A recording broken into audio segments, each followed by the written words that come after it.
In this video, I'm going to show you how to adjust spacing in Google Documents.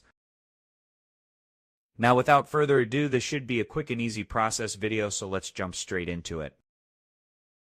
Now, in order to adjust spacing in Google Documents, just go ahead, select the text you want to adjust the space, and then after that, just go ahead to the Format tab, click on it, and after that, just go to Line and Paragraph Spacing tab.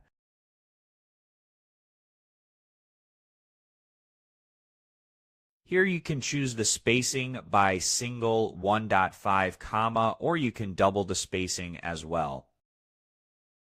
You can remove space before paragraph or after the paragraph, and you can custom spacing. Now let's go ahead, double the space. So as you can see here, the spacing has been doubled. If we go back, we can also custom spacing. Let's put in 3, then click on Apply.